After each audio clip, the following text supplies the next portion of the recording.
venía preciosa la conversación, construyendo un diálogo fraterno, cuando de repente Hierro López dice, y si había que arreglarlo a los tiros, lo arreglábamos a los tiros. Pepe Sena como que se atragantó con el café diciendo que no le haya dicho algo que le parezca mal a nuestro invitado, cuando entonces Hierro aclaró que era solo un eufemismo. Lo cierto es que seguimos construyendo diálogo en democracia en Encuentro Central. Interesante diálogo en este primer bloque donde surgieron muchas coincidencias y de eso ahora se trata también. Cuando quieran y siéntanse libres además de opinar en esta mesa, que de eso se trata, ¿no? Distintos observadores internacionales coinciden en que la democracia uruguaya tiene una fortaleza bien importante en la región, particularmente en América Latina. Hablan de la fortaleza del sistema político, de la dirigencia sindical, de tener una central única de trabajadores, entre otras cosas. ¿Coinciden ustedes con ese diagnóstico y hasta qué punto esto hoy día sigue siendo así? Yo creo que sí, más allá de que hay nubarrones, ¿no? Hay nubarrones, sí.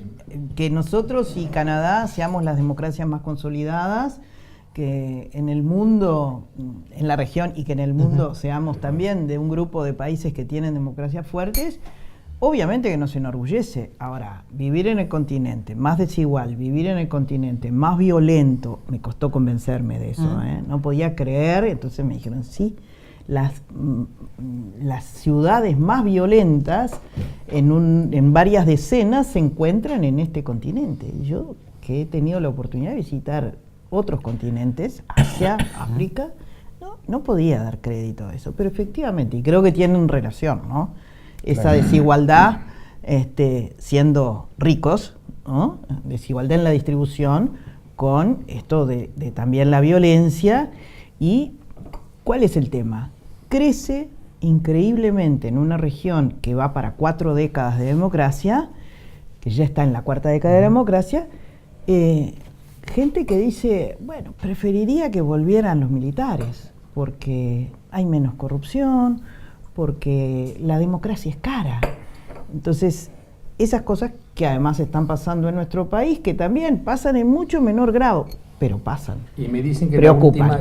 perdón la interrupción, la última encuesta del Latinbarómetro, que supongo que es una cosa que se hace bien, marca que en Uruguay, precisamente en la última encuesta, 30%. que creció la cantidad de personas que no cree en la vía democrática y que cree que podría vivir mejor en un régimen militar.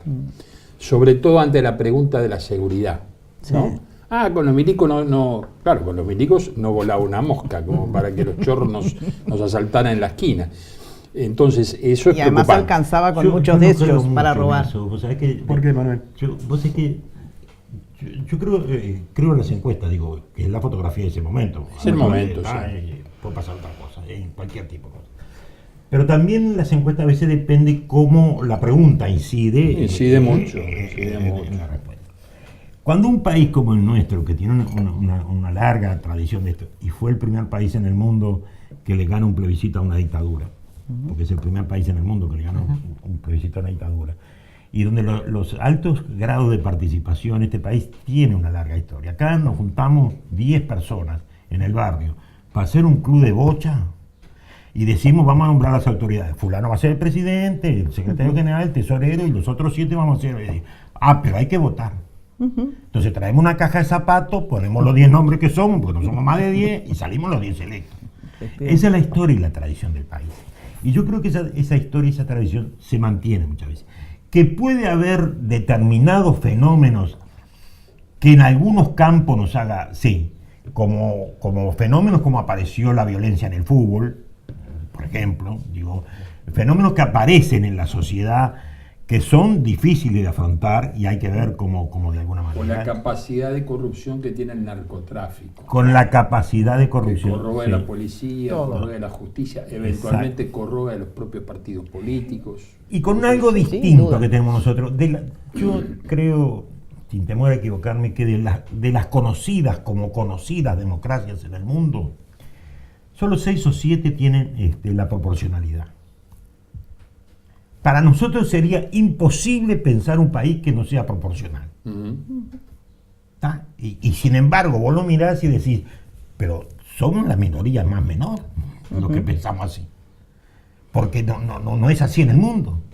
En muchos lugares, hasta en Estados Unidos, hay veces que por el voto popular ganó un candidato y como votan un consejo elector, sale el otro. Y para ellos está bien, esa es la democracia. Y estará bien, ¿cómo no va a estar bien? Ahora, yo creo que la política hoy no cotiza en alza, en bolsa, ¿no? En el mundo, y creo que en nuestro país también tiene algunos malestares. Entonces, me parece que hay que preocuparse del tema. No será tanto, pero Estoy de acuerdo. Luis hablaba de unos nubarrones instalados sobre el territorio nacional, Luis, o provenientes, por ejemplo, de situaciones que sean en Europa, donde el nacionalismo, ultraderecha... por Todo ejemplo, influye, pero me gustaba apoyar una cosa que dijo Negro, que es muy interesante. La proporcionalidad, históricamente, es consagrada desde 1925 en adelante. Es la consecuencia de un siglo de luchas civiles. Desde 1836 a 1904, la forma de conseguir poder era a través de la lucha armada. Se terminó el ciclo de las luchas armadas y hubo todo un proceso de institucionalización del voto secreto y de la proporcionalidad. Es muy importante como garantía de la paz, de la paz política, de la paz institucional. El hecho de que todos los sectores tengan una voz es muy importante. En el gobierno, en una sociedad médica, en un club de fútbol. Y eso en Uruguay es una ley sagrada. Sí. No, yo veo nubarrones en todos lados. En Europa ni que hablar. Sí. A ver, yo soy un aficionado de la historia, no puedo decir más que eso, pero siempre que hubo corrientes migratorias fuertes en el mundo, en la historia de los últimos 10 siglos o 15 siglos, siempre hubo consecuencias políticas complicadas. Y Europa está viviendo una corriente migratoria, un empuje migratorio muy fuerte y causa consecuencias en Alemania y en todos los países más estables. ¿Por qué? Porque el inmigrante supuestamente viene a sacarle el trabajo al obrero establecido. Y se está dando el fenómeno que los trabajadores sindicalizados en Europa, tú lo sabrás mejor que yo veo la prensa nomás, se vuelcan a los partidos de derecha, que son los que dicen que van a cortar la migración. Y acá, en muy pequeña escala, yo digo por lo que uno ve en las redes sociales, por lo menos en la red que yo frecuento, hay una reacción contra los venezolanos que vienen a trabajar a Uruguay. Hoy de mañana yo me peleé cortésmente con una amiga de Facebook que insultaba a los venezolanos y yo le dije, pero caramba, todos somos hijos y nietos de inmigrantes en este país. ¿De qué me estás hablando? El Uruguay es producto de la inmigración y tenemos que defender eso como una bandera nacional. Y no es que no viene a sacar el trabajo, bueno, viene a buscar su lugar, hay que ver cómo se acomoda el asunto, pero si lo vemos como una competencia, estamos liquidados. Ahora hay un problema. Sí. La emigración para mí es un fenómeno que llegó a Europa y al mundo para quedarse. Y nosotros todavía lo estamos mirando, balconeando, porque no es un problema nuestro aparentemente. Sí, pero ahora es un problema que está arriba de la mesa. Está arriba de la mesa, sí. No sé cómo va a reaccionar la sociedad. Sí. Va a haber una reacción. No es la misma inmigración que tuvo este país, por ejemplo, en la década del 20, 30, 40, 50 o antes. No es la misma inmigración. Es otro tipo de inmigración. Estamos hablando de una inmigración, en este caso, intracontinente. ¿No? Del continente, sí, exactamente. Y con culturas, de Latinoamérica. La globalización ha llevado, digamos, a que se trasladen o migren determinadas características sociales y culturales que no son como eran en la otra. Es otro fenómeno. Habrá que consultarle a los sociólogos y hacer conferencias con ellos para que nos expliquen un poco. Pero es un fenómeno que vino para quedarse y es un fenómeno que va a traer graves problemas en todas las sociedades. Todos tenemos posición ya, pero bueno, Yo creo que hay dos cosas, ¿no? Una que es completamente diferente. Yo soy hija italiana y sin duda la familia de mi madre vinieron todos los chicos chiquitos a sentarse, a no irse nunca más del Uruguay. Hoy, en un mundo global, los jóvenes van 2 años a un país, después se enganchan con otra cosa, van otros 2 años a otro país, vuelven, pero ya están pensando en otra cosa. O sea, es parte de ese mundo de ciudadanos globales, de la aldea global. Igual me quedé pensando. Pero también están las migraciones, claro, ¿no? Pero por me quedé otras pensando causas. lo que decía Luis, Mónica y con respecto a la situación de Europa, los nacionalismos. Recordemos en Estados Unidos, en América para los americanos. ¿Se imaginan acá un dirigente político diciendo Uruguay para los uruguayos exclusivamente? Yo creo que eso sería un golpe severo a lo que conocemos como una democracia representativa. Sí, pero yo no lo descarto. Pero puede ocurrir. Sí. Puede ocurrir. Yo no estoy de acuerdo, pero No puede quiero, ocurrir. no quiero Pero que puede ocurrir. Sí. Sí, sí.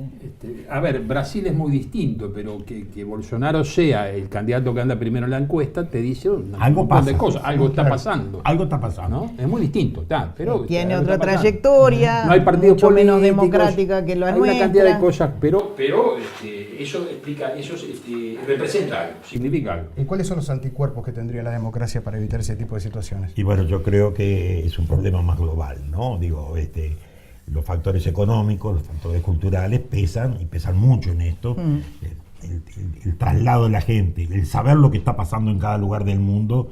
La globalización ha hecho que vos prendas un televisor y puedas estar viendo la final del campeonato de fútbol de Estados Unidos y abajo en otro rincón la final de Japón, simultáneamente. Entonces, cuando esos hechos suceden, la gente conoce los elementos que pasan y bueno, y operan sobre realidades a veces que suceden en las sociedades. Y las sociedades operan frente a esos fenómenos con fenómenos nuevos que no conocíamos o que no conocemos. Hoy lo que era la derecha o conocida como la derecha en Europa ha quedado casi de izquierda, porque han aparecido fenómenos de ultraderecha que son con viejos esquemas nazis. No es que uno lo llame nazi porque se pelea políticamente. No, reivindican. Son nazis, son nazis de veras. Que esa ultraderecha Entonces esté en Alemania, que Alemania te increíble. recuerda a cada esquina, a cada paso el pasado, ¿no? Hay toda una estructura clarísima en todas las ciudades de reconocimiento. A ver, y hay grupos que están prohibidos y hay una enseñanza oficial que reconoce que lo que hizo Alemania fue horrible. Hay toda una posición histórica. Y sin embargo, viene esta ultraderecha que tiene los peores en sentimientos. Italia incluso, digo, que está muy... En Noruega, Sí. En Noruega, primer democracia en ese ranking que hay mundial. Y sin embargo, es un gobierno de derecha, un gobierno que no quiere la migración. Entonces, con relación a la teoría tuya, que yo creo que es así, pero justamente lo que hay es un avance. Y yo, ¿qué antídoto veo? O por lo menos siempre reitero que tiene nuestra democracia de partidos. Bueno, los partidos tenemos que hacer pedagogía política. Tenemos que decirle a nuestros... no solo militantes, también a nuestros votantes, de dónde venimos, cuáles son nuestros principios, cuál es nuestro proyecto, que vamos a estar siempre defendiendo, el debate de ideas, la alternancia en el poder, pero hay muchas cosas de la historia que la podrán leer en los libros, o en la educación formal, pero hay una tarea de pedagogía política que creo que los partidos no estamos haciendo. Hay una creciente, un creciente desprestigio del oficio político, ¿no? Muy, muy distinto a lo que ocurría en el año 73, donde los partidos ya habían caído, la opinión pública estaba muy en contra de los dirigentes políticos. Pero hay yo olfateo, siento, ¿no? Que los políticos son todos iguales, que no sé qué, que no somos todos iguales, somos personas muy distintas. Muchas veces somos gente que se dedica a esto con pasión y con vocación, como habíamos hablado toda su vida. Nos equivocamos, naturalmente. Ahora, hay cosas que los partidos deberíamos hacer y podríamos hacer. Y voy parecido a lo que dice Mónica. Tenemos que aclarar y defender nuestras posiciones. Mire, yo pienso esto por tal cosa. Si no, que usted tal cosa, que el otro, no sé, no, olvídate del otro. ¿Qué es lo que pensás vos y qué es lo que querés para la sociedad? Con claridad, con precisión. Uruguay es un país que no tiene casos de corrupción establecidos. Es una gran ventaja respecto a cualquier país del mundo. Lo digo yo que soy de la oposición y que podría estar diciendo acá la corrupción. No hay corrupción en el sistema político. Hay casos, como en todas las familias. Esos casos hay que ser severo, hay que ser contundente, y se va a dar, me parece, en la elección algo favorable a que los partidos políticos tengan que acordar. Es muy posible que no haya mayorías para un lado o para el otro. Es posible que gane el Frente Amplio la elección sin mayorías, o es posible que gane la oposición sin mayorías. Con todas las ventajas que tiene la mayoría, que le permite al gobierno encarar sus... Yo creo que puede ser muy bienvenido un sistema que obligue a establecer acuerdos y conversaciones. Porque me parece que es una cosa que la gente nos reclama. Che, pónganse de acuerdo, no se peleen más. Déjense de embromar y hagan cosas. Yo creo que hay, mira, voy a hablar de los políticos, pero le corresponde a los sindicalistas igual, porque le corresponde a la sociedad. No es que acá están los buenos y acá están los malos. No existe eso. No existe un partido político de buenos y un partido político de malos. Existe gente buena y mala en todos lados. Yo creo que en la política, yo en el sindicato siempre decía una cosa, a veces hay que ir a la gente y decirle lo que uno piensa, aunque se la ponga de poncho. A veces hay que decirle, no siempre hay que hacer seguidismo, no siempre hay que decirle lo que quiere. Seguro, yo tenía una ventaja, muchas veces, a mí me tocó ir a una asamblea a decirle a mi persona que se quedaban sin trabajo cuando la crisis, ¿no? Pero seguro, yo iba con el monstruo, yo iba con Juanjo Ramos, seguro, y con Juanjo Ramos para mí era... Yo iba a jugar con Maradona, que digo así, cualquiera jugaba un partido, ¿no? Y después terminaba y te terminaba aplaudiendo la gente. Porque Juanjo le decía lo que iba a pasar, lo que pasaba, qué es lo que se iba a hacer y cómo iba a terminar la película. ¿Tá? Entonces yo creo que en la vida política de este país, y cuando digo en la vida política involucro a los políticos, a los sindicalistas y a todos, para mí uno de los mejores elementos que tuvo la sociedad y tiene la sociedad y los políticos es dar la mano. Es el mejor medio de propaganda que hay en este mundo es dar la mano. Y eso se ha perdido. Se ha perdido mucho a los sindicalistas, es decir, a todos aquellos lugares donde hay un conflicto, una huelga, donde visitamos a las 12 de la noche, a las 3 de la mañana, o los políticos salían a los barrios, a los asentamientos, y vivían los problemas de la gente. Como una vez me dijo uno, ¿y cuáles son los problemas de la gente? Mira, en mi barrio cerró la fábrica de vidrio. Y es un problema, no de 300. Es un problema de los comerciantes, eran los que mejores ganaban en el barrio, y el almacenero vendía muy bien, el feriante vendía muy bien, el ferretero vendía muy bien. Perdió 300 familias que consumían mucho. Ese era el problema de la gente. Manuel, tenemos que hacer la última pausa, entrar al último bloque. Bueno, muy bien. Es una pregunta que Luis dejó por allí con un comentario de los políticos son todos iguales. ¿Las democracias son todas iguales? Para que no quede tan amplio la pregunta, vamos a situarnos en la región, si les parece, cuando volvamos en unos minutos aquí en Encuentro Central.